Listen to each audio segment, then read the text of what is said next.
دین vibes, دین کی آواز۔ الحمدللہ کہنے سے انسان اللہ تعالیٰ کی نعمتوں کا شکر ادا کرنے والا بن جاتا ہے۔ چنانچہ علماء نے لکھا ہے کہ الحمدللہ کے 8 حروف ہیں۔ الحمدللہ کے کتنے حروف ہیں اور جنت کے دروازے کتنے ہیں؟ ماشاءاللہ، یعنی الحمدللہ کا ہر حرف جنت کے دروازے کی کنجی بن جائے گا۔ اور یہ بھی مزے کی بات دیکھیے کہ جہنم کے دروازے 7 اور جنت کے دروازے، معلوم ہوتا ہے کہ اللہ تعالیٰ جنت میں زیادہ لوگوں کو بھیجنا چاہتے ہیں۔ الحمدللہ وکفا سلام علی عبادہ الذین اصطفی، اما بعد، اعوذ باللہ من الشیطان الرجیم، بسم اللہ الرحمن الرحیم، ومن اراد الآخرہ وسعى لها سعيها وهو مؤمن فأولئك كان سعيهم مشكورا۔ وقال الله تعالى في مقام آخر، منكم من يريد الدنيا ومنكم من يريد الآخرة۔ سبحان ربك رب العزة عما يصفون وسلام على المرسلين والحمد لله رب العالمين۔ اللهم صل على سيدنا محمد وعلى آل سيدنا محمد وبارك وسلم۔ اللهم صل على سيدنا محمد وعلى آل سيدنا محمد وبارك وسلم۔ اللهم صل على سيدنا محمد وعلى آل سيدنا محمد وبارك وسلم۔ اللہ رب العزت نے انسان کو پیدا فرمایا، اس میں خیر اور شر کے دونوں مادے رکھ دیے۔ ارشاد فرمایا وَنَفْسٍ وَمَا سَوَّاهَا فَأَلْهَمَهَا فُجُورَهَا وَتَقْوَاهَا۔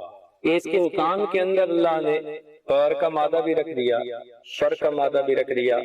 حکم یہ دیا کہ تم اپنے اوپر خیر کو غالب کر کے زندگی گزار۔ جو سراسر خیر ہیں ان کو فرشتے کہتے ہیں، جو سراسر خیر ہیں اور جن میں شر کا شائبہ تک نہیں ان کو فرشتے کہتے ہیں۔ جو سراسر شر ہے، خیر کا شائبہ بھی نہیں، اس کو شیطان کہتے ہیں۔ جو خیر اور شر دونوں کا مجموعہ، اس کو حضرت انسان کہتے ہیں۔ نیک انسان وہ ہے جو اپنے اوپر خیر کو غالب کرتا ہے۔ اللہ تعالیٰ نے دونوں راستے وعدے فرما دیے، وَهَدَيْنَاهُ النَّجْدَيْنِ، ہم نے دونوں راستوں کی رہنمائی کر دی۔ إِنَّا هَدَيْنَاهُ السَّبِيلَ إِمَّا شَاكِرًا وَإِمَّا كَفُورًا، ہم نے اس کو راستہ دکھلا دیا، اب اس کی مرضی یہ ماننے والا بنے یا انکار کرنے والا بنے۔ تو یہ ہر انسان کی اپنی چوائس ہوتی ہے۔ اس کی مثال یوں سمجھیے کہ ایک پھولوں کی ٹوکری پڑی ہے یا گٹھڑی پڑی ہے اور ایک نجاست کی بوری پڑی ہے۔ اب ایک طاقتور انسان کہے کہ میاں ان دونوں میں سے انتخاب کرنا تو تمہارے اختیار میں ہے، جب انتخاب کر لو گے تو اٹھا کے تمہارے سر پہ میں رکھ دوں۔ کہ ہمارے سامنے نیکی بھی کھلی ہے اور برائی بھی کھلی ہے۔ ارادہ ہم کرتے ہیں، توفیق اللہ تعالیٰ دے دیتے ہیں۔ ہمیں عذاب اس لیے ہوگا قیامت کے دن ہم نے برائی کا ارادہ کیوں کیا، اجر اس لیے ملے گا کہ ہم نے نیکی کا ارادہ کیا۔ اس لیے تو کہتے ہیں نیت المؤمن خیر من عملہ، مومن کی نیت اس کے عمل سے بھی زیادہ اچھی ہوتی ہے۔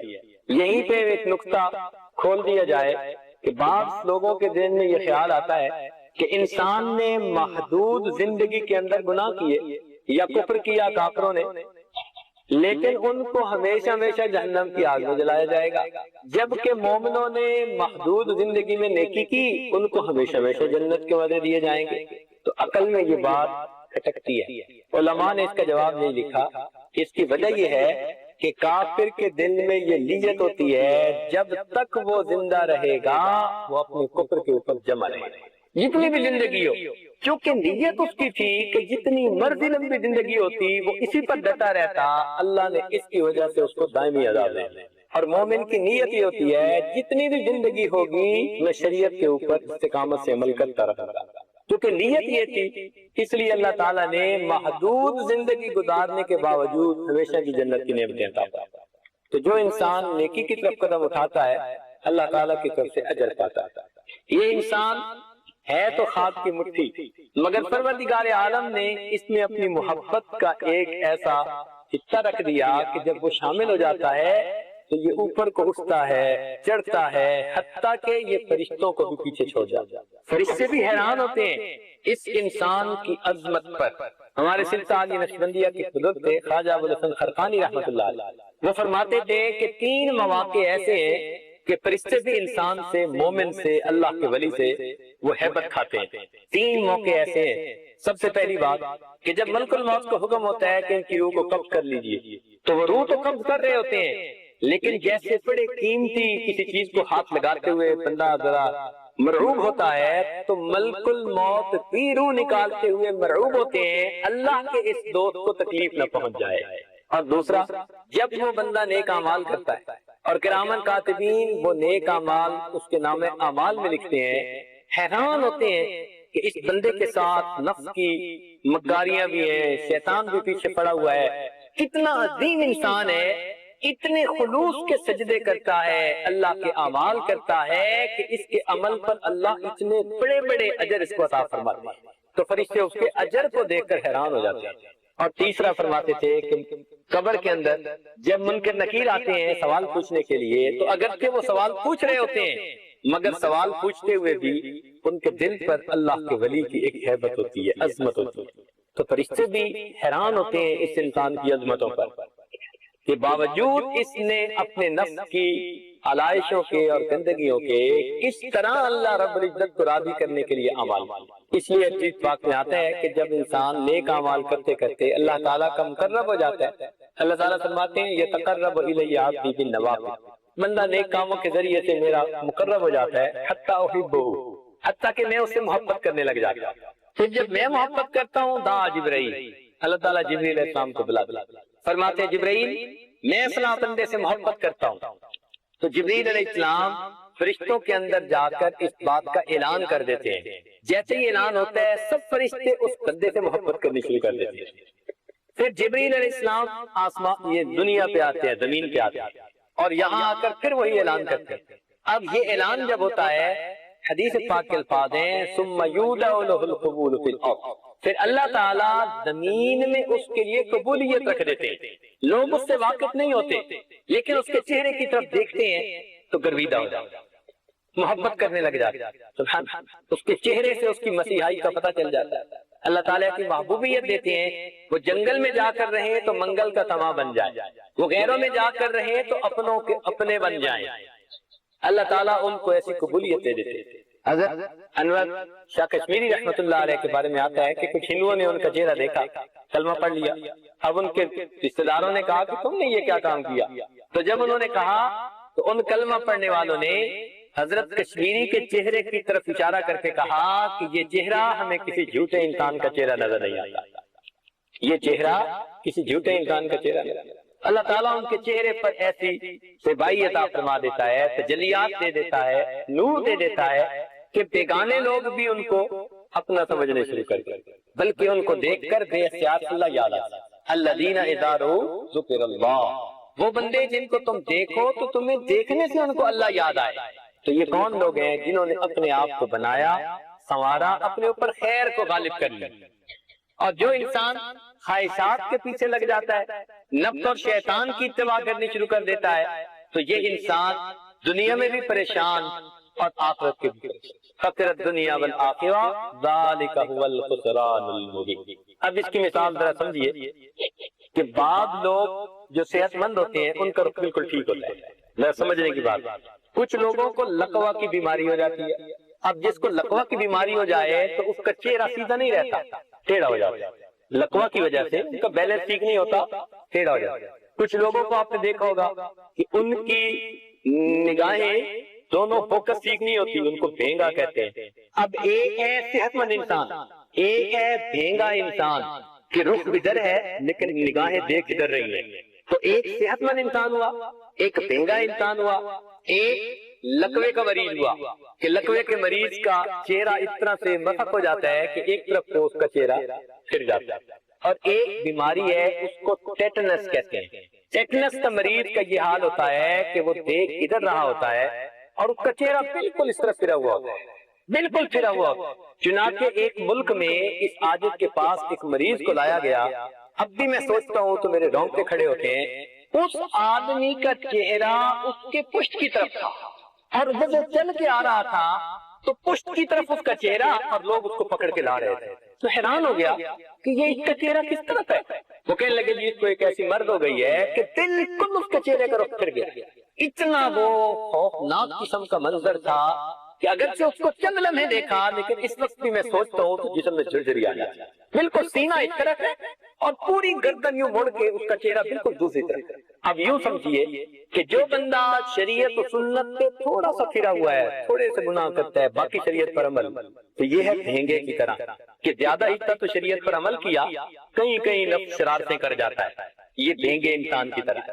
اور جو انسان اس سے زیادہ شریعت کی خلاف ورزیاں کر لیتا ہے، یہ ہے فالج کے مریض کی طرح، اس کا چہرہ صحیح رخ سے پھرا ہوا۔ اور جو انسان شریعت کو بالائے تک رکھ کر زندگی گزارتا ہے، یہ ٹیڈنس کے مریض کی طرح۔ اور جو کافر اور مشرک ہے، یہ اس بندے کی طرح کہ جس کا رخ تو سامنے ہے اور اس کا چہرہ۔ اب ہم اپنے آپ میں محاسبہ کر کے متعین کریں کہ ہم کس کھاتے میں آتے ہیں۔ آیا صحیح صحت مند انسان کی طرح ہمارا رخ ٹھیک ہے یا ہمارا رخ پھرا ہوا ہے؟ کسی علماء نے لکھا ہے کہ جو انسان دنیا میں زندگی گزارتے ہوئے جتنا جلدی شریعت سے پھسل جایا کرے گا، قیامت کے دن پل صراط پر بھی اتنا جلدی پھسل جائے گا۔ پھر سنیے اور دل سے کانوں سے سنیے کہ جو انسان دنیا میں زندگی گزارتے ہوئے جتنا جلدی شریعت سے پھسلنے والا ہوگا، قیامت کے دن پل صراط پہ بھی اتنا جلدی پھسل جائے گا۔ استقامت کے ساتھ وہ گزرے گا پل صراط سے جو شریعت کے اوپر استقامت سے عمل کرنے والا۔ اب ہم جیسی زندگی گزار رہے ہیں ویسا ہمارے ساتھ معاملہ پیش آئے۔ تو کچھ لوگ تو اللہ کے نیک بندے بن کر زندگی گزارتے ہیں اور کچھ لوگ غفلت کی زندگی گزارتے ہیں۔ اب وہ غفلت میں زندگی گزارنے والوں کی کچھ نشانیاں حدیث پاک میں بتلائی گئی، وہ نشانیاں اس لیے آج آپ کے سامنے پیش کرنی ہے کہ ہم جائزہ لیں کہ کہیں ان میں سے کوئی ایک یا زیادہ نشانیاں ہمارے اندر تو نہیں پائی جاتی۔ چنانچہ حضرت عبداللہ ابن عباس رضی اللہ تعالیٰ عنہ اس کے راوی ہیں، فرماتے ہیں کہ نبی علیہ السلام نے ارشاد فرمایا، تم میں سے برا شخص وہ ہے جو اکیلا کھائے اور اپنے غلام کو مارے۔ اکیلا کھائے سے کیا مراد؟ تکبر۔ جن کے اندر تکبر ہوتا ہے نا، وہ پھر من آنم کے من دانم، ہم چنا دیگرے نیز، یعنی وہ یہ کہہ رہا ہوتا ہے کہ ہم چنا ڈنگرے نیز، میرے علاوہ ڈنگر کوئی نہیں ہے، میں ہی ڈنگر ہوں۔ تو سب سے پہلی نشانی اس کی کیا کہ اکیلا کھاتا ہے، تو غلام کو مارتا ہے۔ کیا مطلب؟ اپنے ماتحتوں پر سخت گیر ہوا کرتا ہے۔ دیکھیں، کام کی حد تک ان سے پاک پرس کرنا شریعت نے اس کی اجازت دی ہے، لیکن معمولی باتوں پہ ہاتھ اٹھا لینا اس کو برا سمجھا گیا۔ کچھ لوگوں کا گھر میں بھی یہی حال ہوتا ہے، ذرا ذرا سی بات پہ بس بکھر جاتے ہیں، کہتے نہیں بس کیا کرے، دماغ گرم ہے۔ یہ جیسے دماغ گرم ہے نا، ایسے ہی اللہ تعالیٰ اس کی گرمی قیامت کے دن نکالیں گے۔ اسی اپنے غصے پہ قابو پا لیجیے۔ روایت میں آتا ہے جس بندے کو کسی بات پر غصہ آیا اور وہ غصہ جائز بھی تھا، لیکن اس نے اللہ کی رضا کے لیے معاف کر دیا، غصے کا گھونٹ بھر لیا، غصے کا ہر گھونٹ بدنے پینے کے بدلے اللہ تعالیٰ قیامت کے دن اس کو ایک مرتبہ چہرے کا دیدار عطا کرتا ہے۔ اب جب غصہ آیا کرے تو ہم سوچا کریں کہ غصے کو پورا کرنا بہتر ہے یا اس کو برداشت کر کے قابو کر کے اللہ رب العزت کا دیدار کرنا ہے۔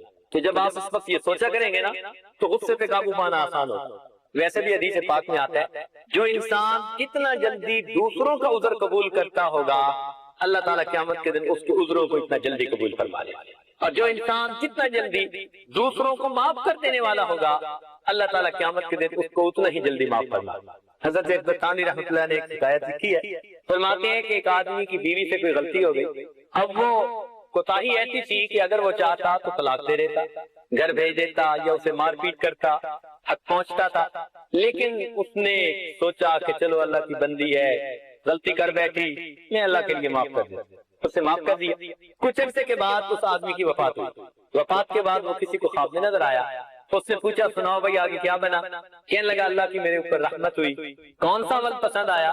کہنے لگا کہ اس طرح ایک مرتبہ بیوی سے غلطی ہوئی تھی، میں نے اسے اللہ کی بندی سمجھ کے معاف کر دیا تھا، پروردگار کو یہ عمل پسند آیا، فرمایا کہ تو نے بیوی کو میری بندی سمجھ کے معاف کیا تھا، چل میں نے تجھے اپنا بندہ سمجھ کے معاف کر۔ تو یہ جو دماغ گرم ہوتا ہے نا، اس گرمی کو قابو میں لانے کی ضرورت ہے۔ اکنوں پہ دردی کتنی عجیب بات ہے، انسان دوسروں کے عیب کا شک ہو جائے اس سے نفرت کرنی شروع کر دیتا ہے، دوسروں کے عیب کا شک ہو جائے ان سے نفرت کرنی شروع کر دیتا ہے، اپنے عیبوں کا یقین ہوتا ہے، پھر اپنے نفس سے محبت کرتا ہے۔ یہ کتنی عجیب بات، کتنی ناانصافی ہے. کوئی کسی کو بتا دو فلاں اچھا نہیں ہے، بس 2 لفظ، حالانکہ وہ اچھا ہوگا، وہ 2 لفظ ان کے شک میں آ گیا. تو دوسروں کے بارے میں ایسا کہ ذرا سی شک پر نفرت، اور اپنے عیبوں کا یقین آنکھوں سے دیکھتے ہیں میں جو کچھ کر رہا ہوتا ہوں، اور پھر اپنے نفس سے محبت کرتے ہیں. تو اس لیے یہ جو دماغ گرم ہوتے ہیں نا، اس گرمی کو قابو میں لانے کی ضرورت ہے. تو نبی علیہ السلام نے ارشاد فرمایا کہ برا شخص وہ ہے جو اکیلا کھانا کھائے اور اپنے غلام کو مارے، اور جو لوگوں سے بغض رکھے، لوگ اس سے بغض رکھے. بغض کہتے ہیں کینے کو، دل میں کسی کے بارے میں دشمنی رکھنا، عداوت رکھنا، کینہ رکھنا. تو جو بندہ دوسروں کے بارے میں دل میں کینہ رکھے، صاف ظاہر ہے دوسرے اس کے بارے میں دل میں کینہ رکھیں گے. یہ تو پکی بات ہے. آپ جیسے دوسروں کے بارے میں سوچیں گے ویسے ہی دوسرے آپ کے بارے میں سوچیں گے. وہ کہتے ہیں کہ ایک مغل بادشاہ جا رہا تھا، اس نے اپنے وزیر سے پوچھا کہ یہ کیا مطلب ہے کہ دل کو دل سے راہ ہوتی ہے. اس نے کہا بادشاہ سلامت، میں آپ کو اس کا تجربہ کروا دیتا ہوں. بہت اچھا. آگے ان کو ایک آدمی ملا، بکریاں چرا رہا تھا. اس نے پوچھا بادشاہ سلامت یہ آدمی کہتا ہے مجھے تو ایسے اجڑ اور جاہل سا نظر آتا ہے. کہنے لگا اچھا ہے. اس کے پاس پہنچے، سلام کیا. وزیر نے اس سے حال چال پوچھے، کہنے لگے سناؤ یار آج کل بادشاہ سلامت کا کیا حال ہے. تو ہم نے کہا مجھے کیا پرواہ، ایسے کوئی جاہل سا ہے بیٹھا ہوا ہے، نہ اسے حکومت کرنی آتی ہے، نہ پتہ ہے اسے کسی چیز کا. اب بادشاہ نے سن لیا، برداشت تو کر گیا. تھوڑی دیر بعد آگے گئے، ان کو ایک اور آدمی ملا جا رہا تھا. وزیر نے کہا بادشاہ سلامت اس کے بارے میں کیا رائے ہے. کہنے لگے یار بھلا انسان نظر آتا ہے، اچھا بھی نظر آتا ہے ویسے چہرے مورے سے. کہنے لگے آ جائے. اب اس سے جا کے اس نے سلام کلام کر کے پوچھا سناؤ بھائی بادشاہ کے بارے میں کیا رائے. کہنے لگے بھائی ہمارا اس سے واسطہ تو نہیں پڑا لیکن لگتا تو بھلا آدمی ہے. اس نے کہا بادشاہ سلامت اس کو کہتے ہیں کہ دل کو دل سے راہ ہوتی ہے. جو گمان آپ دوسرے بندے کے بارے میں اپنے دل میں رکھیں گے، خود بخود اس کے دل میں آپ کے بارے میں وہی گمان آ جائے. تو جب آپ کسی کے بارے میں دل میں نفرت لیں گے یا رکھیں گے تو یہ کیسے ہو سکتا ہے کہ اس کے دل میں آپ کی محبت آ جائے. خود بخود کمیونیکیشن ہو جاتی ہے. آپ محبت دل میں رکھیں دوسروں کے بارے میں، خود بخود دوسرے لوگ آپ کے محبت رکھنے والے بن جائیں. اس لیے جو آدمی دوسروں سے بغض رکھے گا تو پھر دوسرے لوگ بھی اس سے بغض رکھیں گے. اور فرمایا کہ یہ برا آدمی ہے کہ یہ آدمی دوسروں سے بغض رکھے اور دوسرے آدمی اس سے بغض رکھے. پھر آگے فرمایا کہ نہ اس بندے سے نیکی کی امید ہو اور نہ اس کے شر سے امن. نہ اس بندے سے نیکی کی امید کی جائے اور نہ اس کے شر سے کسی کو امن. یعنی موقع ملنے کی بات ہے وہ سپیئر نہ کرے کسی کو. آپ نے بجلی کو دیکھا ہے نا، وہ نہیں سپیئر کرتی کسی کو، جھٹکا دیتی ہے فوراً. تو کئی ایسے ہوتے ہیں ذرا موقع لگا، کسی کی غلطی ہاتھ آئی، بات اس کو اچھالنا شروع کر دیا. وہ اپنا بھائی سمجھ کے اس کی اطلاع نہیں کرتے، اس کی پردہ پوشی نہیں کرتے، وہ اپنوں کی پردہ دری کرتے پھر رہے ہوتے. اسی لیے ایسا عیب ڈھونڈنے والا اور عیبوں کی بات پھیلانے والا، اس کے لیے اللہ نے اسپیشل ٹریٹمنٹ بنائی ہوئی ہے جہنم کے اندر. تو وہ آدمی کہ نہ اس سے نیکی کی امید کی جائے نہ اس کے شر سے کسی کو امن ہو. اور ایک نشانی اس کی یہ بھی بتائی، فرمایا کہ کسی کی لغزش سے درگزر نہ کرے اور کسی کی معذرت کو قبول نہ. یہ ایک ایسی نشانی ہے جو ہم میں سے بہت سارے لوگوں میں ہوگی. ہم میں سے کتنے ہیں جو اپنے گھر کے افراد کی غلطیوں کو جلدی معاف کر دیتے ہیں، رشتہ داروں کی معاف کر دیتے ہیں. کئی مرتبہ تو میاں بیوی ایک دوسرے کے ساتھ جنگ، کہنے کو میاں بیوی، اور ایک دوسرے کی غلطیاں تلاش کرنے کے لیے خوردبین سیٹ کی ہوتی ہے، مائکروسکوپ زوم کر کر کے دیکھ رہے ہوتے ہیں. وہ کمپیوٹر میں ہوتا ہے نا زوم، چھوٹی سی چیز کو بڑا کر کے دیکھ لو. بیوی خاوند کی غلطیوں کو زوم کر کے دیکھتی ہے اور اپنے گھر والوں کو بتاتی ہے، اور خاوند بیوی کی غلطیوں کو دیکھتا ہے اور اپنے ماں بہن کو بتاتا ہے. یہ میاں بیوی. تو جو آدمی دوسرے کی معذرت کو قبول نہ کرے اور دوسرے آدمی کی لغزش کو معاف نہ کرے، فرمایا کہ برے انسانوں میں سے یہ انتہائی برا انسان. چنانچہ ایک اور حدیث پاک میں آتا ہے، نبی علیہ السلام نے ارشاد فرمایا قرب قیامت میں میری امت میں ایسے لوگ آئیں گے جو رنگ برنگ کے کھانے کھائیں گے. قرب قیامت میں میری امت میں ایسے لوگ آئیں گے جو رنگ برنگ کے کھانے کھائیں گے، طرح طرح کے مشروبات پیئیں گے، قسم قسم کے کپڑے پہنیں گے، خوب باتیں بنانے والے ہوں گے. یہ میری امت کے سب سے برے لوگ ہوں گے. میری امت میں قرب قیامت میں ایسے لوگ آئیں گے جو رنگ برنگ کے کھانے کھائیں گے، قسم کے مشروبات پیئیں گے اور طرح طرح کے کپڑے پہنیں گے، لیکن اس کے بعد خوب باتیں کریں گے. معلوم کیا ہوا کہ اگر یہ نعمتیں ہمیں ملی ہیں تو ہمیں پھر اب عمل کر کے ان نعمتوں کا شکر ادا کرنا چاہیے. اگر ہم نعمتیں تو استعمال کر رہے ہیں، شکر ادا نہیں کرتے، فقط باتیں ہی باتیں ہیں، عمل نہیں ہے، تو پھر اس کا مطلب یہ ہوا کہ ہم انتہائی برے انسان. اور میرے دوستو، ہم انہی لوگوں میں سے ہیں جن کو اللہ نے من پسند کے کھانے کی توفیق دی. یہ اللہ کا کتنا کرم ہے. من مرضی کے لباس پہنتے ہیں، من مرضی کے مشروبات پیتے ہیں. اب ہماری ذمہ داری بنتی ہے کہ جس پروردگار نے ہمیں اتنی نعمتیں دی، ہم اس پروردگار کا شکر ادا کریں، نیکی میں اور بڑھ کر کوشش. یہ جو پیٹ بھرا ہوتا ہے نا، پیٹ بھر جانے کے بعد بندہ بندے کو بندہ نہیں دبائے. یہ بڑی فکر کی بات ہے. اللہ رب العزت نے نعمتیں دی ہیں، ہم ان نعمتوں کا شکر ادا کریں، اپنے مولا کی عبادت میں اپنے آپ کو لگا دیں. فقط باتوں کی حد تک نہ رہیں، عمل کے لیے قدم آگے بڑھائیں تاکہ اللہ رب العزت نعمتوں کا شکر ادا کرنے والوں میں ہمیں شمار فرمائے. چنانچہ ایک حدیث پاک میں فرمایا گیا کہ جو شخص کسی مسلمان کی مصیبت پر خوش ہوتا ہے خود کو موت نہیں آتی جب تک اللہ تعالیٰ اس مصیبت میں اسے خود شامل فرما دیتے ہیں، داخل فرما. توجہ طلب بات، جو انسان کسی مسلمان کی مصیبت پر خوش ہوتا ہے اللہ رب العزت اس بندے کو بھی ویسی ہی مصیبت کے اندر مبتلا فرما دے. اس لیے اگرچہ کوئی اچھا نہ لگے، ایسا رشتہ دار ہے کہ بول چال نہیں، لیکن کسی کی مصیبت پہ خوش نہ ہونا، کسی کی مصیبت پہ راضی نہ ہونا. ہم اگر اس کی مصیبت پہ خوش ہوں گے، این ممکن ہے اللہ تعالیٰ ہمیں بھی ویسی مصیبت میں گرفتار کرے. تو اس لیے حدیث پاک میں فرمایا کہ جو شخص کسی مسلمان کی مصیبت پر خوش ہوتا ہے وہ خود اس میں مبتلا ہوتا ہے. اور ایک دوسری روایت میں ہے کہ اگر کسی آدمی نے کوئی گناہ کیا اور پھر اس نے اس گناہ سے توبہ کر لی، اب گناہ سے توبہ کرنے کے باوجود اگر کوئی آدمی اس گناہ کی اس کو آر دلائے گا تو یہ اس وقت تک نہیں مرے گا جب تک خود اس گناہ میں ملوث نہیں ہو جائے گا. اس لیے کسی کو آر نہ دلایا کرے.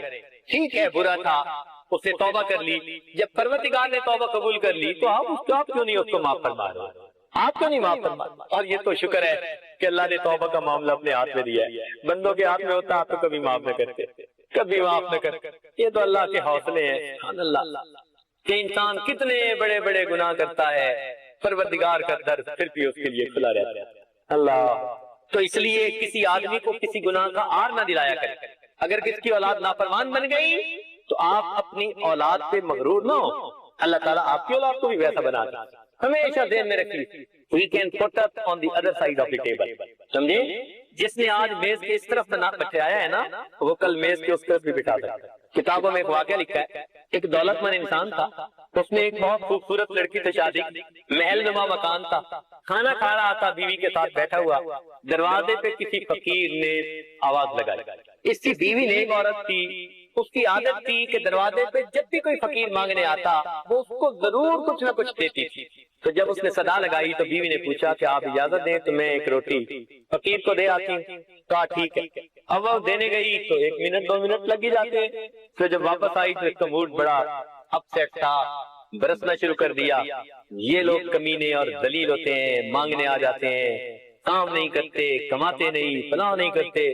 اس نے تو جنرلی فقیروں کے اوپر برسنا شروع کر دیا. اب کچھ ہوتے معذور ہیں، مجبور ہیں، ہر ایک کے حالات ایک جیسے تو نہیں ہوتے، لیکن اس کی تکبر کی یہ باتیں اللہ رب العزت کو ناپسند آ گئی. ہوا کیا کہ کچھ عرصے بعد کاروبار کے اندر نقصان ہونا شروع ہو گیا. جو کچھ ریسورسز تھے نا ریزرو وہ سب ڈپلیٹ ہو گئے، ختم. حتیٰ کہ ایک وقت آیا کہ مکان بھی بیچنا پڑ گیا. پھر ایک وہ وقت آیا کہ یہ اپنی بیوی کو بھی سپورٹ نہیں کر سکتا تھا. بیوی کو بھی کہا کہ میری طرف سے طلاق ہے، تو اپنے ماں باپ کے گھر جا. جتنے حالات برے ہوئے، لڑکی ماں باپ کے گھر آ گئی. 1 سال اپنے اس گھر پہ رہی، خوبصورت تھی، خوبصیرت تھی. 1 سال کے بعد پھر اس کے رشتے کا پیغام آیا. ماں باپ نے رشتہ کر دیا. جب رشتہ کر دیا تو اس کو جو دوسرا خاوند ملا اس کا بھی بڑا مکان اور بڑا کاروبار. تو یہ اسی طرح خاوند کے ساتھ بیٹھی کھانا کھا رہی تھی. اللہ تعالیٰ کی شان کے دروازے سے کسی فقیر نے صدا لگائی، اللہ کے نام پہ دو. اس کی چونکہ عادت تھی کہ یہ دیا کرتی تھی ضرور اللہ تعالیٰ کے نام پہ. اس نے پھر کہا کہ میں دے آؤں. اس نے کہا دے آؤ. یہ گئی دینے کے لیے. جب اس نے دروازہ کھولا اور فقیر کو روٹی دینے لگی تو اس نے چیخ ماری. تو خاوند بھاگا. جب قریب گیا تو دیکھا کہ اس پر تو عجیب سی کیفیت ہے، رنگ پیلا. پوچھا خدا کی بندی کیا ہوا؟ کہنے لگی کہ جب اس فقیر کو میں روٹی دینے لگی تو میں نے دیکھا کہ یہ فقیر وہی تھا جو میرا پہلا خادم تھا، میرے دروازے پہ بھیک مانگ رہا۔ اس نے کہا اچھا تم نے مجھے پہچانا کہ میں کون ہوں؟ اس نے کہا تم کون ہو؟ کہنے لگا یاد کرو ایک وقت تھا جب تم روٹی دینے آئی تھی اور میں تمہارے دروازے پہ بھیک مانگنے کے لیے کھڑا۔ اللہ رب العزت نے اس کے تکبر کے بول کے بدلے اس کا محل، اس کی بیوی، اس کی ساری کچھ اس کے فقیر کو دے دیا، اور وہ بندہ جو تکبر کی باتیں کرتا تھا اس کو فقیر بنا کر اس کے دروازے پر کھڑا۔ تو ہم اپنی اوقات نہ بھولیں، سمجھے؟ کسی کو تانا نہ دیں، کسی کو آر نہ دلائیں۔ کوئی اگر مصیبت میں پھنس گیا ہے، اس کی اولاد سے کوئی غلطی ہو گئی، اس کی بیٹی سے کوتاہی ہو گئی، ہم کسی کو آر نہ دلائیں۔ ہمارے ساتھ بھی یہی معاملہ پیش آیا، کسی کی پبلک انسلٹ ہو چکی ہے، ہم خوش نہ ہو، ہمارے ساتھ بھی یہ معاملہ پیش آیا۔ اس لیے شریعت نے فرمایا، شریعت میں بتلایا گیا کہ جو آدمی دوسرے کو گناہوں پر آر دلائے گا اس وقت تک موت نہیں آئے گی جب تک کہ وہ خود اس گناہ میں ملوث نہیں ہو جائے گا۔ یہ جو دوسروں کے بارے میں بدگمانی ہے نا، یہ بڑے گناہوں میں سے ایک گناہ ہے، بڑے گناہوں میں سے ایک گناہ ہے، اور اس گناہ پر تو اللہ تعالیٰ فوری پکڑ فرما لیتے ہیں۔ کئی مرتبہ دوسروں کے بارے میں بدگمانی دل میں رکھ فوری پکڑ آ جاتی ہے۔ سفیان ثوری رحمۃ اللہ علیہ فرماتے تھے کہ ایک مرتبہ میں جا رہا تھا تو ایک آدمی نماز پڑھ کے رو رہا تھا، فرماتے ہیں اس کو دیکھ کر میرے دل میں گمان گزرا یار یہ ریا کر رہا ہے، دل میں یہ گمان گزرا کہ یار یہ تو ریا کر رہا ہے، ریاکار ہے۔ تو میرے دل میں جو گمان آیا اس کے بارے میں کہ یہ بندہ ریاکار ہے، اللہ تعالیٰ کی مجھ پر پکڑ ہوئی، 3 مہینے کے لیے تہجد کی نماز سے محروم کر دیا گیا۔ تو کسی کے بارے میں ہم اس طرح کا گمان دل میں نہ رکھیں یہ ریاکار ہے، اس کا معاملہ اللہ کے ساتھ۔ اگر اس کے دل میں خلوص ہے تو ہم اسے ریاکار سمجھیں گے تو ہم پکڑے جائیں گے۔ تو اس لیے ہم اپنے دل میں کسی کے بارے میں بدگمانی نہ آنے دیں، کسی کو ہم آر نہ دلایا کریں۔ اگر کوئی معافی مانگے تو جلدی معاف کر دیا کریں، اگر کوئی عذر پیش کر دے تو جلدی قبول کر لیا کریں، لوگوں کے عیبوں پہ پردے ڈالا کریں، اس لیے کہ پروردگار نے ہمارے کتنے عیبوں پہ پردے ڈالے۔ اللہ کہنے والوں نے بھی عجیب بات کہی۔ ایک بزرگ فرماتے تھے، اکمال الشیم میں یہ بات لکھی ہے، فرماتے تھے اے دوست جس نے تیری تعریف کی اس نے در حقیقت تیرے پروردگار کی ستاری کی تعریف کی۔ جس نے تیری تعریف کی اس نے در حقیقت تیرے پروردگار کی ستاری کی تعریف کی جس نے تجھے چھپایا ہوا ہے۔ اگر وہ نہ چھپاتا تو دنیا میں تیری تعریف کرنے والا کوئی۔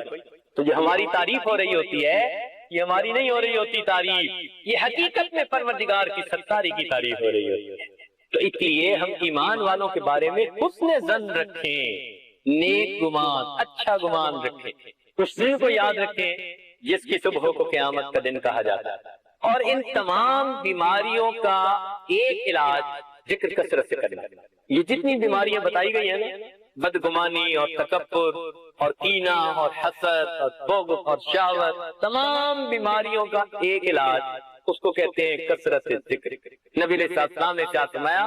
ذکر اللہ شفاء القلوب، کہ اللہ رب العزت کا ذکر تو دلوں کے لیے شفا ہے، ان کی بیماریوں کا علاج ہے۔ ذکر کی کثرت کریں، لیٹے بیٹھے چلتے پھرتے ہر لمحے اپنے دل میں اللہ کا دھیان رکھیں۔ جب آپ یہ کیفیت اپنے اندر پیدا کر لیں گے اللہ تعالیٰ باطن کی بیماریوں کو دھو دے، خود بخود ختم ہو جائیں گے۔ اس لیے ہمارے مشائخ کثرت ذکر کا بار بار حکم دیتے ہیں۔ اللہ تعالیٰ نے خود بھی تو حکم دیا، یا ایھا الذین آمنوا اذکروا اللہ ذکرا کثیرا وسبحوہ بکرۃ واصیلا۔ ایک جگہ فرمایا والذاکرین اللہ کثیرا والذاکرات اعد اللہ لہم مغفرۃ واجرا عظیما۔ تو جب اللہ تعالیٰ بھی کثرت کا حکم دے رہے ہیں تو ہم اس میں کوتاہی کیوں کریں؟ اس لیے کثرت کے ساتھ اللہ تعالیٰ کو یاد کر دیجئے تاکہ اللہ رب العزت ہمیں ذکر کی وجہ سے روحانی شفا عطا فرما دے۔ ویسے بھی حدیث پاک میں آتا ہے کہ جب تک پرندہ ذکر کرتا رہتا ہے شکاری سے محفوظ رہتا ہے، اور جیسے ہی غافل ہوتا ہے شکاری اس کو اپنا نشانہ بنا لیتا ہے۔ تو یہاں ایک نقطہ ذہن میں آتا ہے کہ اگر پرندہ ذکر کرتا رہتا ہے تو جس طرح وہ شکاری کے ہاتھوں سے بچا رہتا ہے، اس طرح جو بندہ اللہ کا ذکر کرتا رہتا ہے وہ جہنم کے فرشتوں کے ہاتھوں سے بچا رہتا ہے۔ جس طرح غافل پرندہ شکاری کے ہاتھ میں، اسی طرح غافل بندہ جہنم کے فرشتوں کے ہاتھ میں۔ باسطو ایدیہم، قرآن پاک میں فرمایا کہ فرشتے پھر کیا اس کی طرف ہاتھ بڑھاتے ہیں، پکڑو اس کو، خذوہ فغلوا ثم الجحیم صلوا، دیکھا ایسے باندھتے ہیں پرو. اللہ کے ذکر کی برکت سے انسان جہنم سے محفوظ رہے گا. دیکھیے 2-3 الفاظ ہیں یا 2-3 چھوٹی چھوٹی باتیں ہیں, ان کی تفصیل آج کر دیں, بقیہ کی پھر کسی اور محفل میں.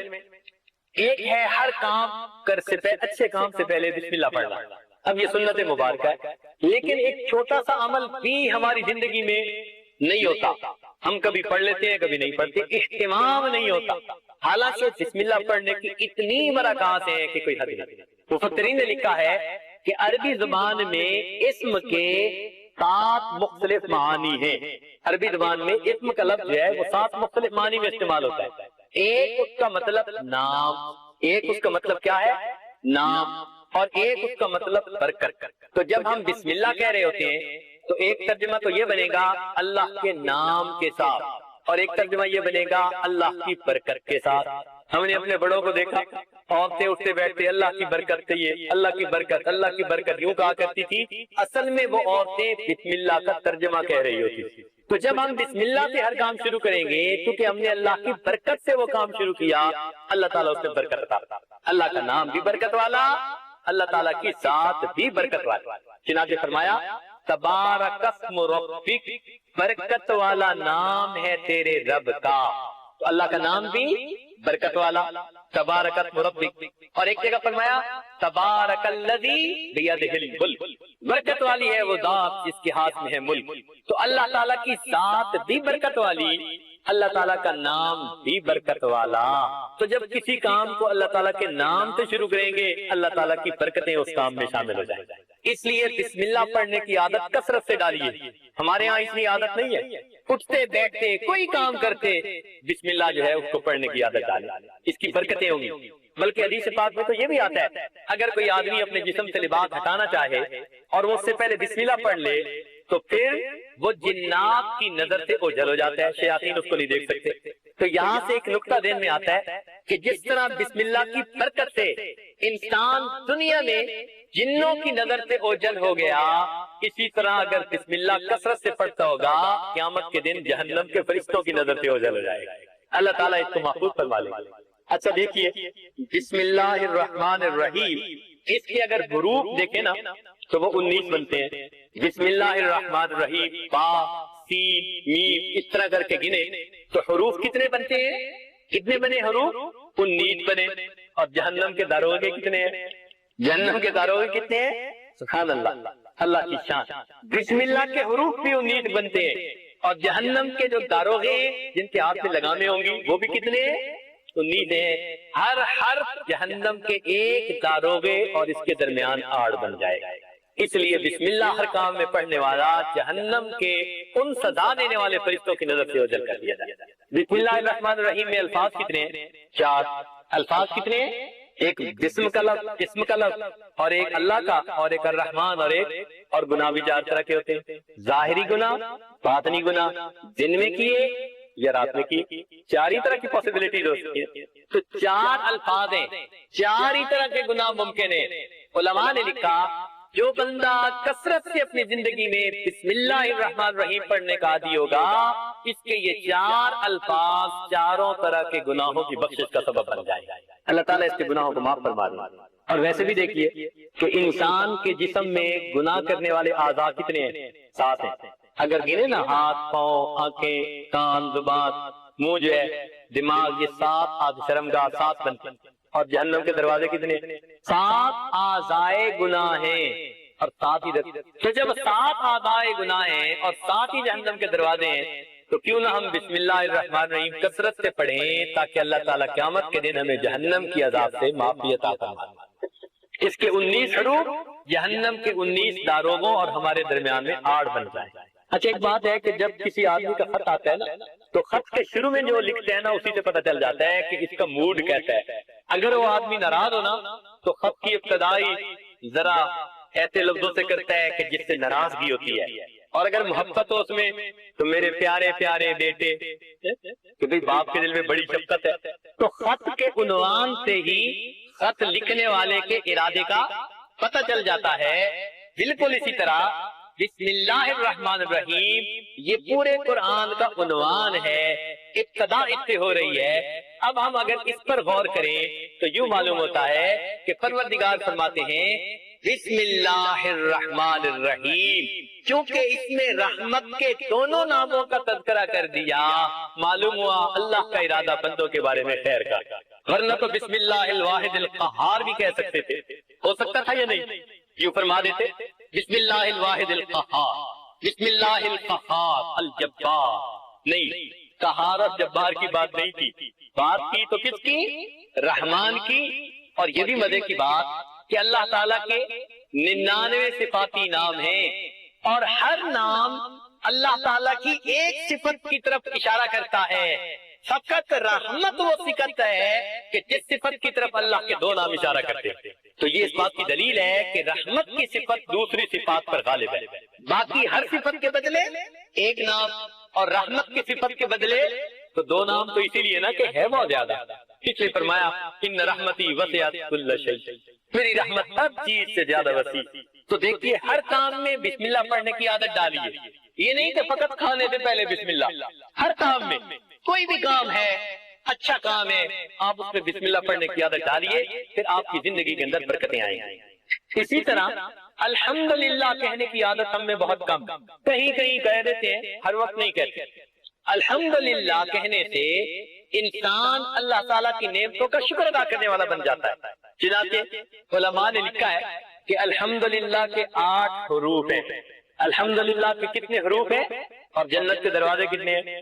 ماشاءاللہ، یعنی الحمدللہ کا ہر حرف جنت کے دروازے کی کنجی بن جائے گا۔ اور یہ بھی مزے کی بات دیکھیے کہ جہنم کے دروازے 7 اور جنت کے دروازے، معلوم ہوتا ہے کہ اللہ تعالیٰ جنت میں زیادہ لوگوں کو بھیجنا چاہتے ہیں۔ بھئی جدھر زیادہ رش کی امید ہوتی ہے ادھر زیادہ بندہ پروویژن کر دیتا ہے نا، ایسا ہوتا ہے کہ نہیں ہوتا؟ پہلے سے ہی پروویژن زیادہ کر دی جاتی ہے، ادھر رش لگے گا ادھر زیادہ پروویژن کر دو۔ تو اللہ رب العزت نے جہنم کے دروازے کتنے بنائے اور جنت کے دروازے کتنے بنائے؟ 8 بنائے۔ تو اللہ تعالیٰ چاہتے ہیں کہ تم ادھر زیادہ جاؤ۔ ہم اگر اللہ تعالیٰ سے توبہ کریں گے اور معافی مانگیں گے تو پروردگار ہمیں جنت کی طرف بھیج کر خوش ہو جائے گا۔ تو الحمدللہ اس کے 8 حروف اور جنت کے 8 دروازے، سبحان اللہ۔ دیکھیے لا الہ الا اللہ محمد الرسول اللہ، یہ کلمہ ہے، اس کا ذکر کرتے رہتے ہیں اکثر لوگ۔ اس مہینہ میں اس کا زیادہ ذکر کرنے کا حکم دیا گیا۔ حدیث پاک میں آتا ہے کہ اس مہینہ میں تم لا الہ الا اللہ کا زیادہ ذکر کرو۔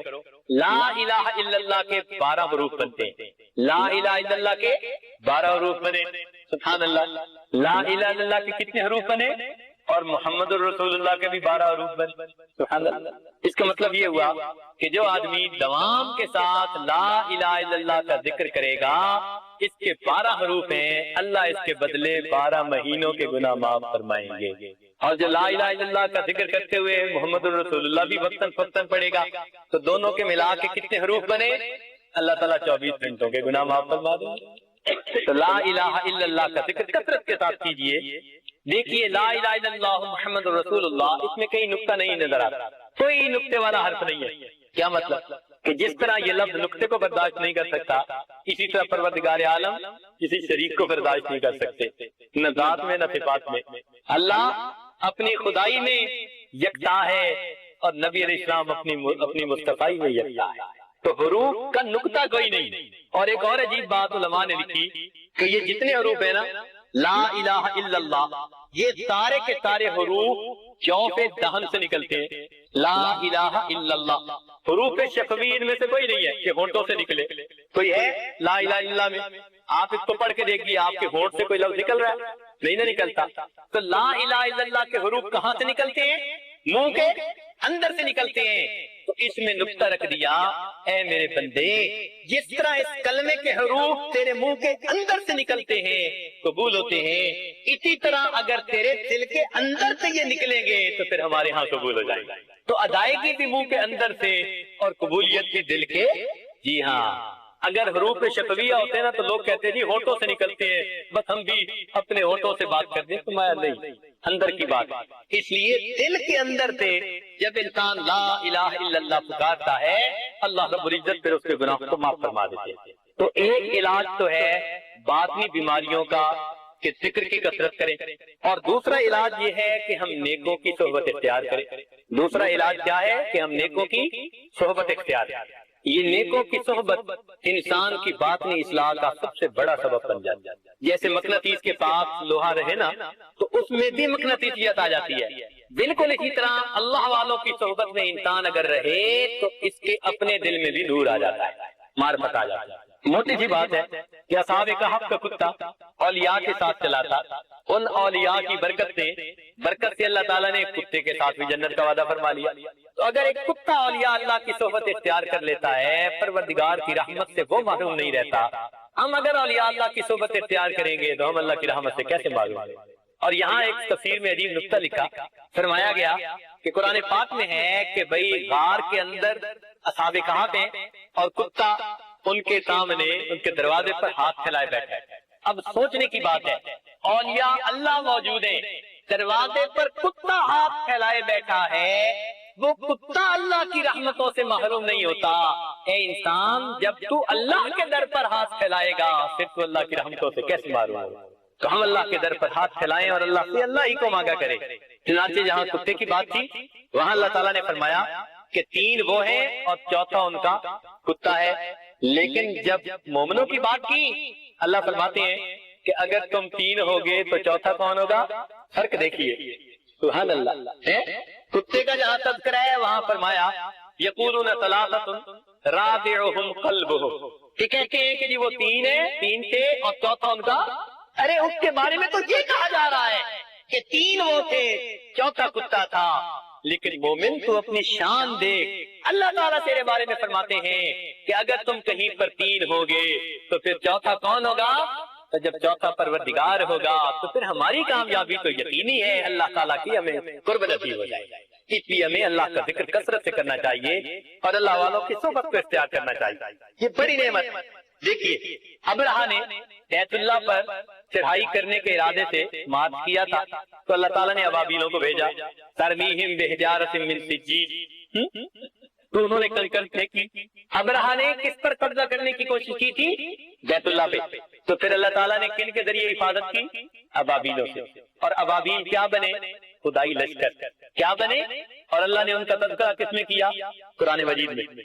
تو اگر بیت اللہ کی حفاظت کی پر قبضہ کے لیے ایک کافر قدم بڑھاتا ہے تو چند پرندے ان کے اوپر کنکریاں برساتے ہیں، اللہ تعالیٰ ان پرندوں کا تذکرہ قرآن مجید میں کرتے ہیں اور وہ خدائی لشکر کہلاتے ہیں۔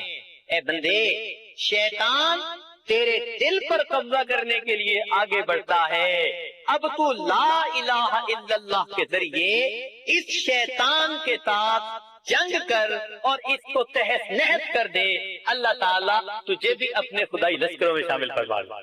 کہ جس طرح پرندوں نے پتھر مار کر ان کو ختم کر دیا تھا، خدائی لشکر کہلائے تھے، تو جو بندہ لا الہ الا اللہ کی ضربیں لگا کر شیطان کو ختم کر دے گا، پیچھے ہٹا دے گا اور دل کی حفاظت کرے گا، یہ بھی اللہ کے لشکروں میں شامل کر لیا جائے گا۔ اس لیے جنت کی کنجی کس کے پاس بتا سکتے ہیں؟ رضوان کے پاس۔ جنت کی کنجی کس کے پاس؟ ایک فرشتے کے پاس جس کا نام رضوان ہے۔ اور جہنم کی کنجی کس کے پاس؟ مالک کے پاس۔ اور بیت اللہ شریف کی کنجی کس کے پاس؟ ابن شیبہ، ایک خاندان چلا رہا ہے ان کے پاس۔ لیکن انسان کے دل کی کنجی کس کے پاس؟ اللہ تعالیٰ فرماتے ہیں انسانوں کے دل میری 2 انگلیوں کے درمیان ہے، جو قلبھا کیف یشاء، میں جیسے چاہتا ہوں الٹ پھیر کر دیتا ہوں۔ سبحان اللہ۔ تو اپنے پاس تو وہی کنجی رکھی جاتی ہے نا جو زیادہ قیمتی چیز ہوتی ہے۔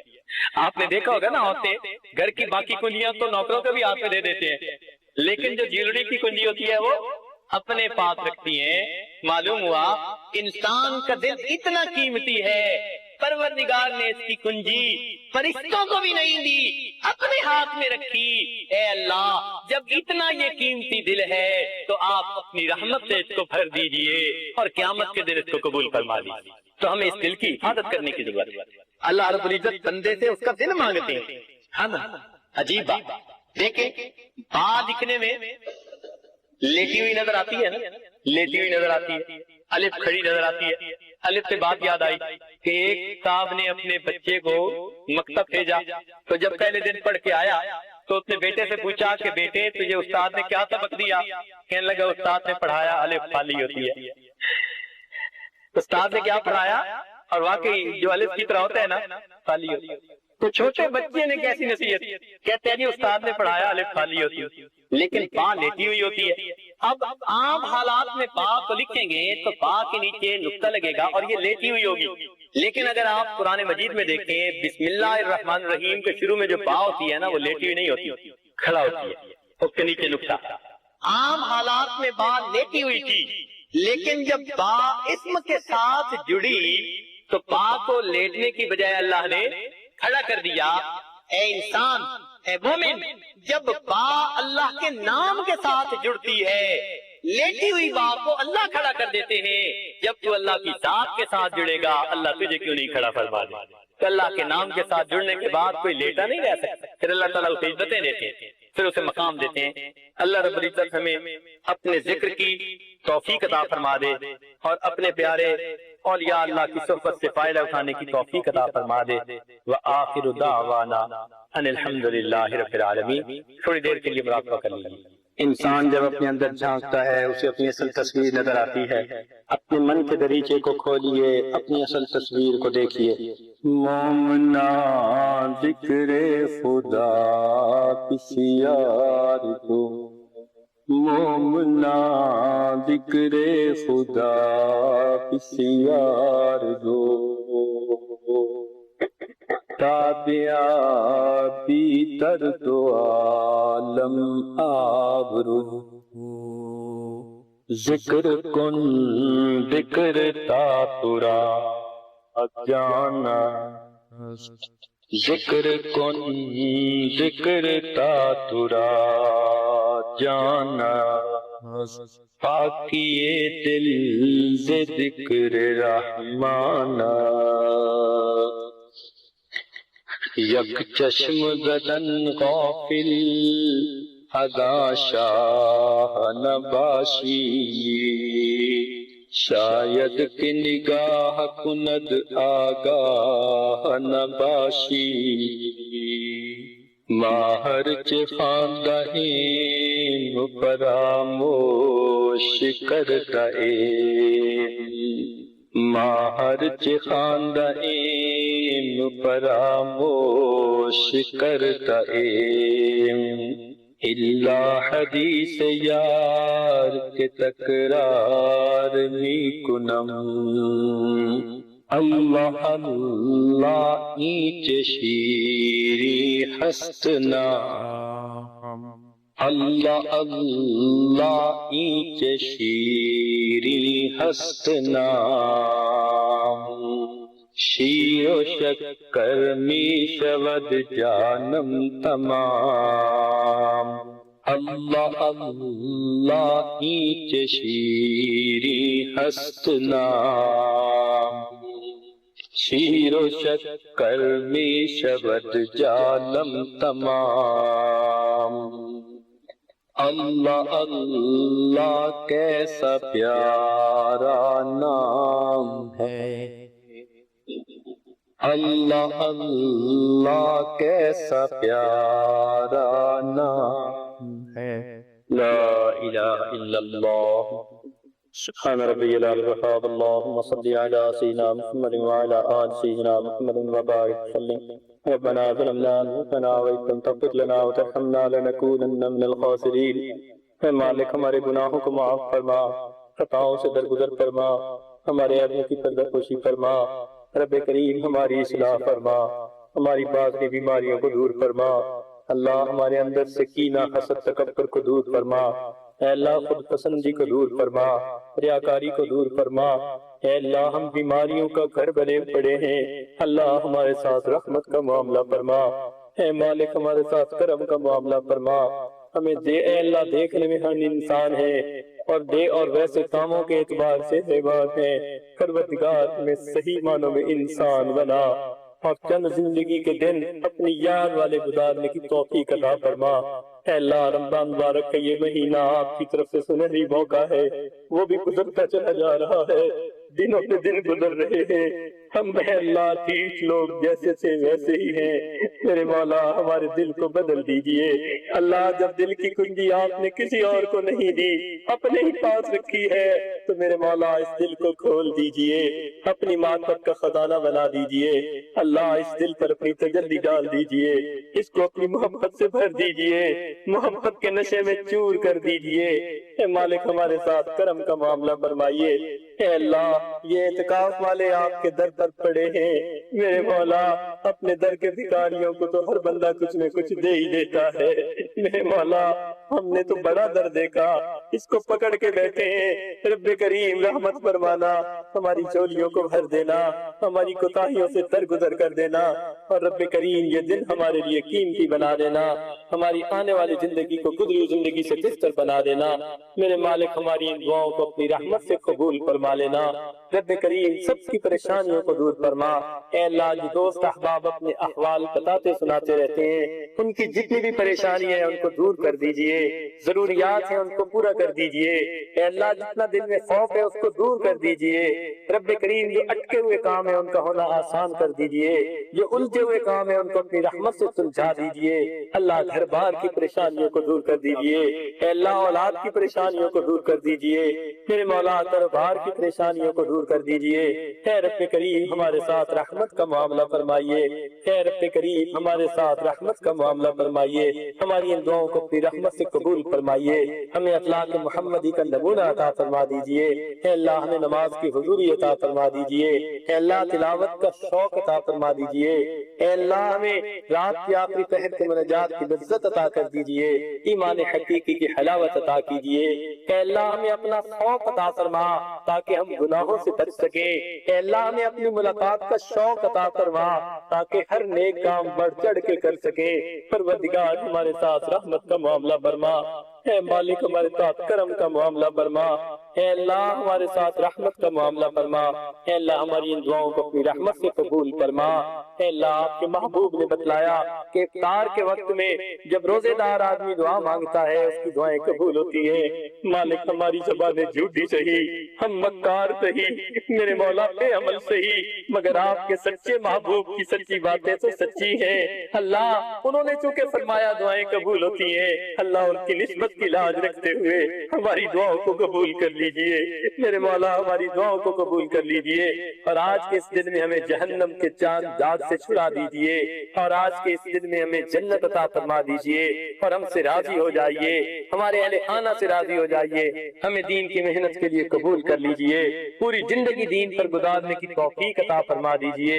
رب کریم ہماری ان دعاؤں کو اپنی رحمت سے قبول فرما۔ اے اللہ اس شہر میں جتنے بھی مسلمان مرد عورتیں ہیں اللہ سب کی پریشانیوں کو دور فرما۔ اے اللہ جو کفار ہیں ان کو بھی اسلام حاصل قبول کرنے کی توفیق عطا فرما، ہدایت کی ہواؤں کو چلا، قیامت تک آنے والی ہماری نسلوں کے ایمان کی حفاظت فرما، جتنے مدارس اے اللہ ملک میں ہیں سب مدارس کی حفاظت فرما، اور ان کی جو ضروریات ہیں اپنے غیبی خزانوں سے پورا فرما، اور رب کریم سب کو دن دگنی رات چوگنی ترقی عطا فرما۔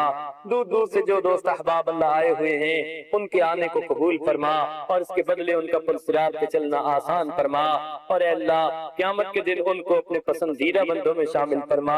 ربنا تقبل منا انک انت السمیع العلیم تب علینا انک انت التواب الرحیم صلی اللہ تعالی علی حبیبہ سیدنا محمد و آلہ و اصحابہ اجمعین برحمتک یا ارحم الراحمین۔